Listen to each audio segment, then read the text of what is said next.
Good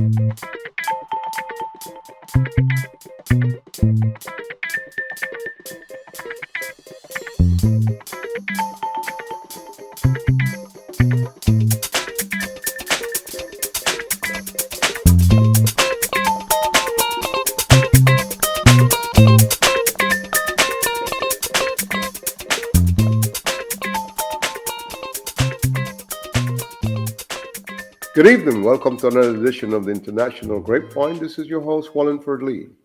Tonight in International Grapevine, we're going to talk a very touchy subject that's worldwide. We're talking about the challenges that faces women in the business world today, the ups, the downs, and what are some of the things that have held back certain women in professional business or in the corporate world. And also, we want to talk about the great job that a lot of entrepreneurs have done in this business.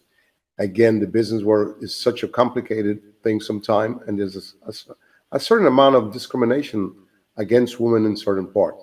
We're pleased today to have as our special guest none other than Dr.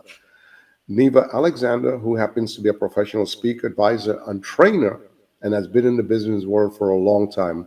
It took us a while to get her, and of course, it gives us a great deal of pleasure and, of course, satisfaction to have her on our program to talk about such a sensitive subject, such as the challenges that are facing women today. Dr. Neva, welcome to our program. Thank you so much for having me. It's a privilege to be here. Good, it's good to have you. I want to talk a little bit about the business world and women. We want to talk a little bit about the entrepreneurial business, a little bit of the corporate world, given enough time. What are some of the biggest challenges, or are women actually prepared for the business world today? Oh man, first I want to say that the challenge faced by, women in general is one thing, but the challenges faced by a black woman is another. And challenge faced by a black woman from an international background is another. Instead, so some of the challenges that I face is resistance to open the door, resistance to trust the business to give you finance. When you go to get a loan, the requirement sometimes is just tedious and not really, make it easy for you. I mean, I've spoken to individuals who give loans and they're like, well, we have to put a mortgage on your house in order to give you a business loan, and you're like, but why? You also find challenges where you have, me personally, I feel like I have to sell myself an extra step. It's just not enough for me to say that I went to do my doctorate and I have a doctorate in educational leadership. It's not enough. You always have to try to attain more, get more, prove yourself, and I don't think it is always like that. I don't think it's like that for my counterparts, so that's what I see. Finance and just proving who I am and saying, hey guys, take me seriously, and then another challenge that I find when I'm doing things in the international realm is like, okay, you're a woman, so we might be able to take advantage of you. So at times I have to smile and say, okay, thank you, but it's time to move on. Obviously it's very tough, especially with certain lenders who doesn't understand what you're trying to do, and some lenders tend to be prejudiced at time. Is this mostly against minority or women in general? I'm going to say minority because I deal with, so my business, Neva Lines, I offer what I call career services. It's actually a career school here in Florida, and I do business also in New York. So part of it, not just, helping business to grow. I also offer classes that are specific to the trade. Now, in reference to your questions, or that particular question, I should say, minority, in a sense, have to, I've heard men, black men, um, they still have to prove themselves or have to go knocking at that door a few times before they're able to get loans. Some don't even bother. They decide, you know what, let me just keep going and climbing the business step by step, and maybe borrow from family members or whatever, but just trust in the bank. The bank, I don't know, they'll come in and say, we are offering minority um, loans and there are opportunities, but then you find that you have to, there are like whoops that you have to keep jumping through and you still won't even get there. So, Well, our understanding is that supposedly SBA has made it a little bit much easier for women in terms of startup business, in terms of moving forward. They claim what the SBA tend to do is ask for us an involved business plan. Can you walk us a little bit whether the SBA has made a difference? Walk us through how a business plan is prepared. Walk us through as how long it takes for a return from a lender or the SBA to give an answer in those projects. well, you know what? I wasn't that successful to get any kind of loan, all the loans that were given away. I know others that were, a little bit luckier than I am.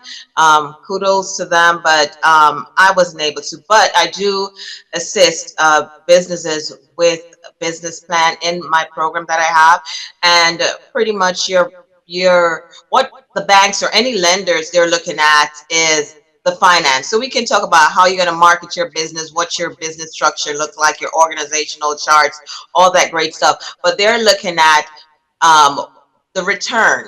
You know, you're spending this, and when are you going to make back your money? Right? So that's what they're looking at. On the other aspect, with your question in reference to how soon that you'll hear back from them, I mean, it can be anywhere from a week to a month. So that depending on how many applications they're looking at, depending on, the type of loan that you're looking to get. So it varies.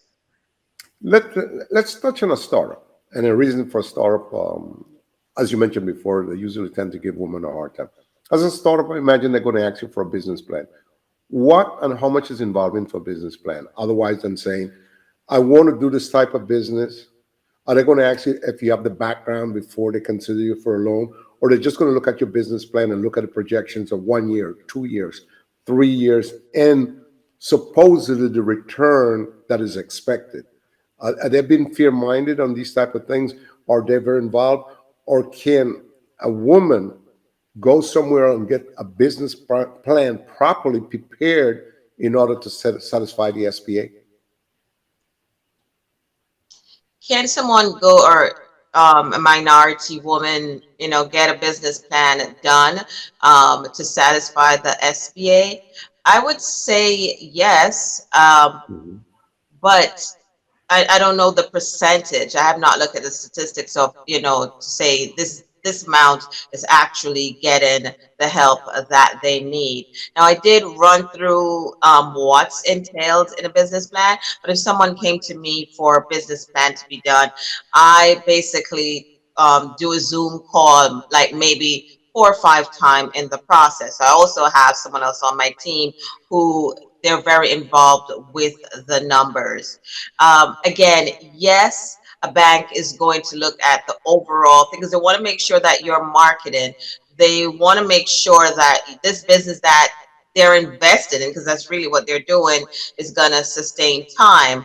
But it all always go back to the number. If you're going to show, well, um, I'm going to start doing this gas business, and they realize that gas business is not going to make money within a year, are they going to give you the loan? I mean, that's just normal. But what if you have a good structure and it shows that you might be able to really, you might have a good business.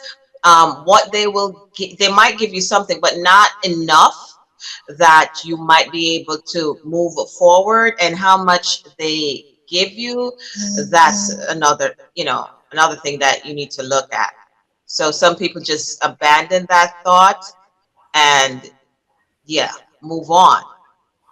If they're abandoning the thought because they're not getting the lending, where would they go to get the funds? Would they go to family, or would they look for structure outside from other business company who might give them the loan? They probably look for unconventional, but first people usually go to their family. Their It's depending on their age, their mom, their father, their brother, their sister, their cousins, uncles, whatever. And then the next step is they're try to get into different organizations to see if the organizations can recommend someone to, help them. And then I've gone to different networking events and I've meet different individuals that, they'll say, well, we could give someone a loan based on their W-2. So if they made over a certain amount per year, we'd be able to do that, give them a loan. But the rate may not be favorable. And that's why some will rather stick with the SBA or just try to continue pushing forward. Is there such a thing that sometime, whether the lender or the private lender does not feel they're qualified, would they request that the borrower put up their house as a collateral? And if that is the case, how widespread that is, and is that convenient? Does that make any type of sense?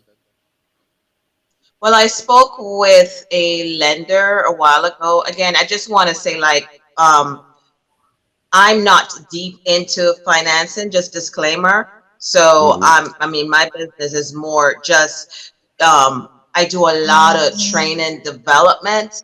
And again, it's a career school. But yes, I speak to lenders and all the time because they reach out to me based on the individuals that I'm working with, the startups to get their business going.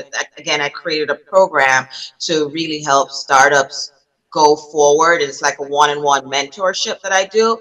But when I speak to the lenders, they'll say, yes, they need collateral, right? Yeah, I could lend up to, one told me she could lend up to $1 million, but they have to have assets. They have to have you know, something, preferably, of course, at their house, and they'll have to put a lien on their home in order for them to get the loan. And most startups, they can't do that. And they don't want to go into that type of risk. I mean, who does?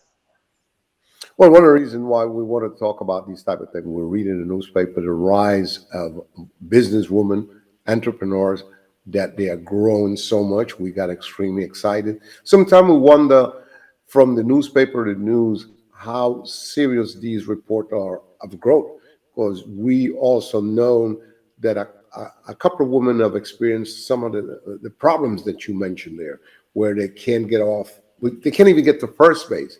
Some of them cannot even get in the office, and some of them feel that their presentation is excellent, and sometimes they don't get the loan. So we were excited to hear about all this rise of entrepreneurship and stuff like that. Do you see, based on the type of job that you do, that women are growing as entrepreneur more today? There are more women that are excited about the prospect of opening their own business. Now, how many, I mean, during the pandemic, you find a lot will say, I've been working my tail off all these years. Why not start business? And that's where I found a lot of my clients, I should say, or my students. Um, and like, if I worked with 20 individuals, out of that 20, you'll find 15 that are female, really wanting to move forward. But the question really should it be, they start, but are they able to continue on? Because there's one thing to start, but there's the other, the endurance, and having a team in place to really take your business to the next level. Now, exactly what do I mean? I love to help people get started, because it's like their dream is finally coming through. But then they start, and then what's next? What do they have on the plate to because as an entrepreneur, new person, you realize there's so many expenses that you have to think of. Your overhead, right? It's like you are, imagine you are in your restaurant. Sometimes you're the cook, you have to wash the dishes, you have to serve the food. At the end of the day, you're just burnt out. And then if you hire people to help you, that's cost that you probably can't really pay, and you need proper people with the proper service or etiquette to help individuals. So it's just a lot that comes with operating a business. So yeah, they're enthusiastic, they're coming, they want to start a business, yay, but then afterwards it's a lot, and it takes a very strong-minded person and individuals that have support to keep going. Well, some of the things that help a lot of women is having a strong ability and support behind them. Just as you mentioned, startup is a very difficult thing. And you mentioned also restaurant. Restaurants open and close a lot because restaurant is a very good business, but a lot of things has to do the area where you have it, where it's located, your background, the type of employees you have, and the type of product that you're putting out there. But again, restaurants are good business, but again, sometime at the beginning you do struggle sometime, and you just can't throw in the towel. You have to go forward. But again, you mentioned the cost, you mentioned the expenses, which is a lot of things that are really, really, truly involved in order to take them to the second tier of the business. So I imagine that you see a lot. Some of them walk away, some of them go deep into it. Do you see a lot of that, or it's kind of toned down a little bit now? In reference to restaurants, I'll see people open up. The average time span for restaurants, I don't know if you know, is 2 years.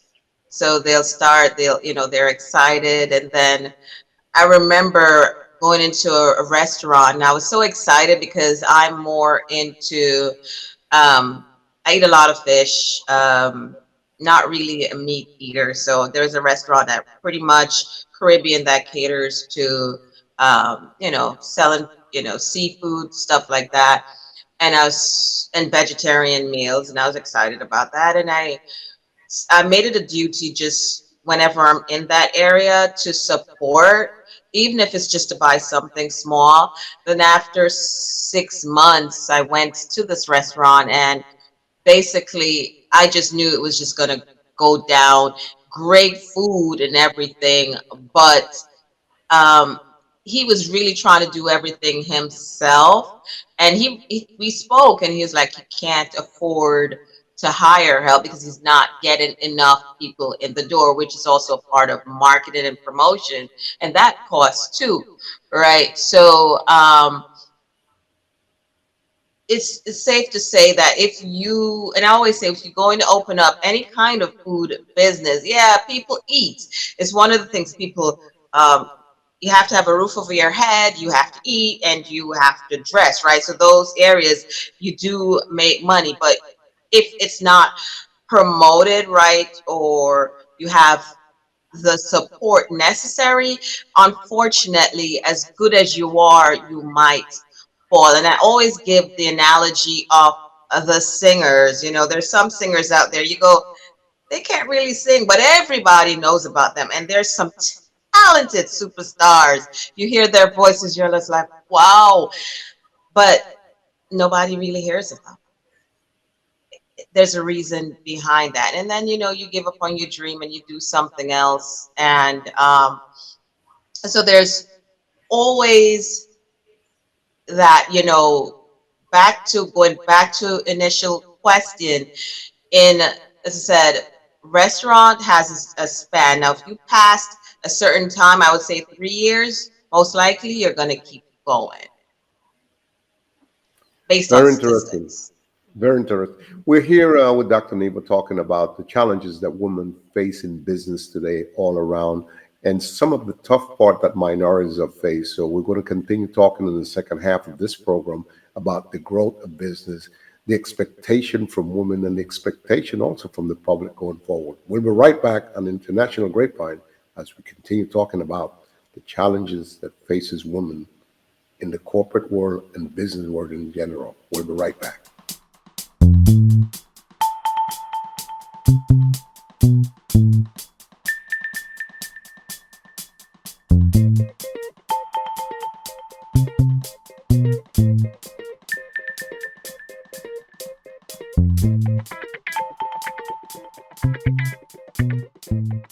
again, this is Mr. Lee from the International Grapevine. We're pleased to have our special guest on our program today, Dr. Neva, who has been kind enough to visit us to talk about the challenges facing women in general in the business world and the inequality that some of them face. Sometime also the gender problem that they face. And it's a tough business out there, even in the corporate world of Wall Street. I'm sure that most women who are executive does not get the proper pay that they deserve as some men get. And the amount of doors that they had to knock down to get to Wall Street and to be in the corporate world. So we jumping around, but it should give our viewing audience a flavor how much things have changed, how much woman has grown. And let's not forget that woman is the mother of civilization. So all of us came here through a woman, and the due respect we should give them at all time, and especially in the business world. And Dr. Neva has been so kind to be a special guest.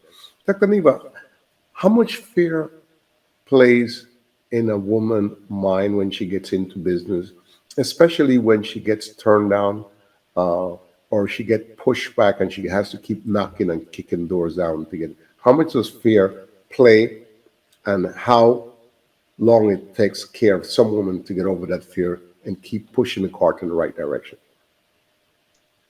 You know what? For me personally, I heard a lot of no's and I'm still hearing no's. But those no's to me, I turn it into music.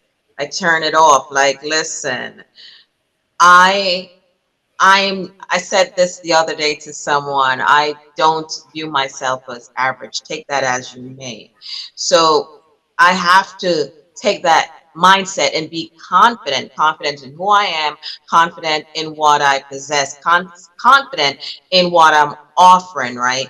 So if I know I'm a good trainer, I'm a good teacher, I have the knowledge, right? I'm not just reading off Google to give you information. I've studied and I've researched and I've experienced it, right? So yes, have I been again, I've been told no a lot of times, but I'm not going to make those no's deter me. And is there a fair factor? Yes, because sometimes you're tired of hearing those no's and you start looking at yourself like, what am I doing wrong? I see, you know, Janet over there, she's doing magnificent, and we have the same product, but also remember not to compare yourself to others. Be you, stay in your lane. I always try to be a better version of myself, to go better than what I did yesterday, right? So look at fair as motivation. Don't look at it as something that holds you back, because if you want to be successful in business, business itself is a risk. And millionaires will tell you that. If you haven't been able to talk to a millionaire personally, you can hear some of their stories out there and they'll tell you, the ones that are truthful, right? The real ones. They will tell you what it is. So you can't just make fear set you back. You got to take all those no's, keep knocking till you get that yes. And when you get that yes, work that yes. How important is a support system for a woman in a case like that? Very important. You really need a support system. You really need, and I would say, an army. It's like a village to raise a child. I truly believe in that. And Hmm. so in business, it's like that. And you also need individuals not just being around you from what they can get out of you, because I deal with that too. People not being genuine. So you have to find individuals that are truly genuine and believe in what you have and believe in collaboration and leveraging, especially when you don't have the funds to really push forward. And sometimes even some of your family members may not really gravitate to your idea at first, right? But maybe once they see you keep going, they'll say, okay, let me, join in and try to help, and be a part of this team. I mean, hey, when I first started out, my mom, she would be always there at events, being at the, when I do these public events, being at the door, doing whatever. And she didn't want anyone to just touch my money. I had an adopted grandma. She passed away, but she would always be there for me, right? Because they really saw what I was doing. And also, on the flip side, my mom is a successful businesswoman now after trying for many years. Now she's at that side of whenever I'm able to, I help her and I'm always there helping her. So I'm always on her side as a support system. So it's important. And sometimes it's not just your family member, a stranger, someone that you sometimes never met before. I've had those that look out for me. They've never seen me face to face, maybe on camera, never see me face to face, but they're there to support. They're sending individuals to me, or they're helping me in some sort of way. So, as I said, it's so important. I mean, we want to say we did it by ourselves, but it really takes that village. But you need to have people who have your best interests at heart. It seems to me, speaking to you, it's very clear that mentorship is extremely important in a lot of Of course. situations when you're going into business. You have to have, in some cases, depending on the individual, a mentorship who can push and say, yes, you can do it. Yes, you're going to face this. Yes, this is step one. Yes, this is step two. So, any woman listening to this and going into business should think sometime about a mentorship. Ask a proper question, seek the mentorship. How important is the mentorship to you in I general? offer mentorship.